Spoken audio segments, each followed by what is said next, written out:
some of our expectations? Well, the thing is, when you have a change in leadership, my first question is who fills that void? And there's a lot of euphoria, but one of the concerns is 19 days ago, no one could have seen this happen.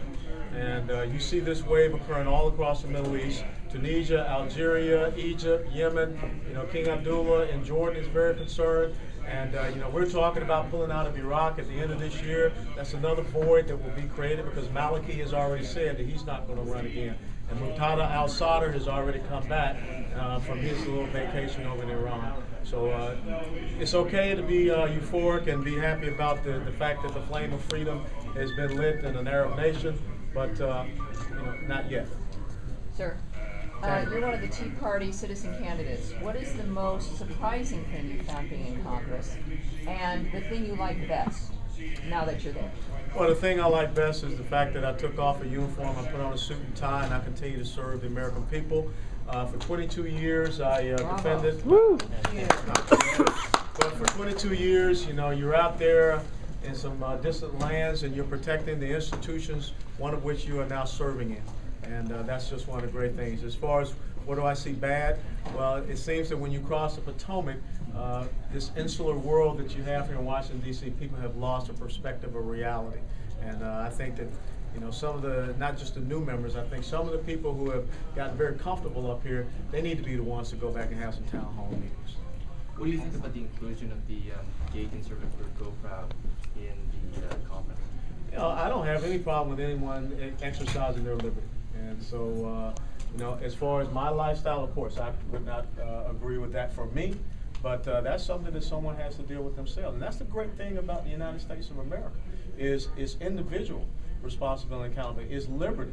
And I will tell you, you can contrast that over in the Islamic world where, a gay or a lesbian person would be hung for the fact that they have that belief. So, or that, whatever you want to call it, I don't know. I don't know what you call it. I don't know. What do you call it? What do you call it, Tammy? I don't know. Where do you think where do you think libertarians fit in the Republican Party?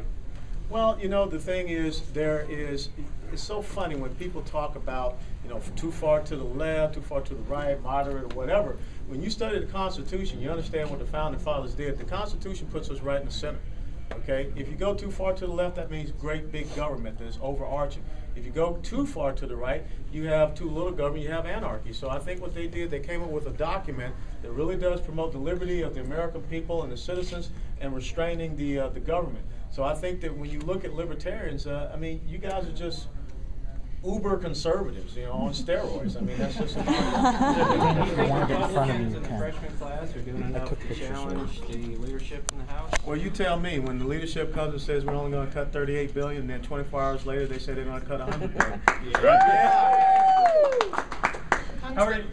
Do you think that the more conservative part of the party, particularly the new freshman lawmakers, are getting a lot more respect over on Capitol Hill? Or do you see being sort of pushed out by any kind of leadership happening over on? I got to tell you, if you look at what is happening, we're having an impact.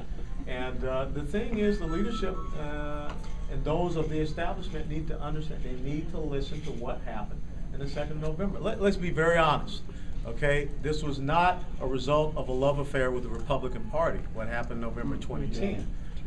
The American people definitely rejected the big government, liberal, progressive agenda that was coming from Barack Obama, Nancy Pelosi, and Harry Reid. But it's so important. You've got a window of opportunity, and if you don't take advantage of this right now, you will lose the credibility, you will lose your connection with the American people, and the Republicans got off path. And that's why they got kicked out in 2006. So right now we got to keep it on path. Congressman, have you had a conversation with your colleagues on the Congressional Black Caucus about the true nature of the Tea Party movement and their openness to people of color? Well, what's so funny, when you think about it, the Congressional Black Caucus, here they have one of its members being the keynote speaker at the biggest gathering of conservatives in the United States of America. And I think that's what we wanted to see happen.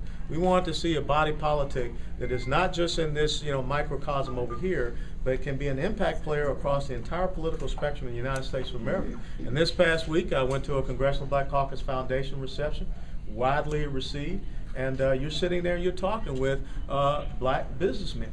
and they have some concerns. And so you got to bring those things to the table. We all want the same thing at the end. Sometimes the means by which we want to get there are a little bit different, but you know, there are 41 of them, there's only one of me. That's pretty fair odds for me.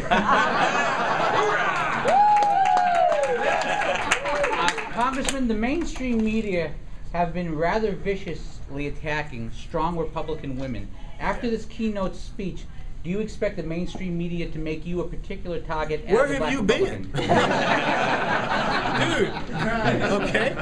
I mean, I hadn't even been elected, and I mean, I'm the only black member of an all-white motorcycle gang. I ran drugs, you know, prostitution. You know, the Cook Political Report and Politico this week said I'm already the most vulnerable person out there. I mean, you know, but what that is, that's fear. And so, you know, you never let a military guy know that you're afraid of him, because I'll just turn up the heat. Colonel West, talking about your motorcycle, is that American-made motorcycle? See, the quote-unquote conservative blogger of the year is from South Florida. And as far as I know, it was built here in the United States of America, but it is a Honda VTX 1800R. It's a retro, and I would have anyone on a Harley try to outride me. That matches your truck. Nah. Congressman, what about the debt ceiling? How do you expect the vote to go on This is the bottom line with the debt ceiling. I've been very consistent on this. This is an opportunity for leadership. This is an opportunity to leverage something, because if we raise the debt ceiling and we do nothing else, it shows that we are not serious about being fiscally responsible as we move forward. So there are 4 conditions I say have to be tied to the debt ceiling.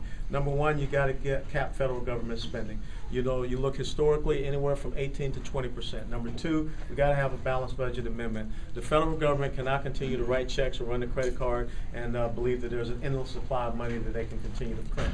We've got to look at the big 3 entitlement programs, Social Security, Medicare, and Medicaid, because if we don't get it off of autopilot, by 2040, 2045, it will subsume our entire GDP. So we have to come up with some options.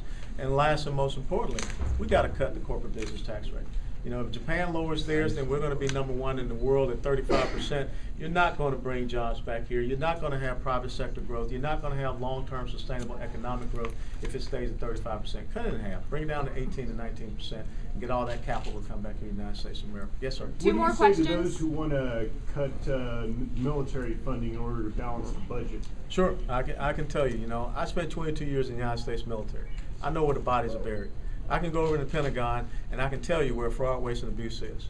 You know, we're not talking about cutting our men and women that are forward serving. We're not talking about cutting their training. We're not talking about taking away the tools that they need to be victorious. We're not talking about cutting those soldier, sailor, airman, Marine, Coast Guardsman family programs.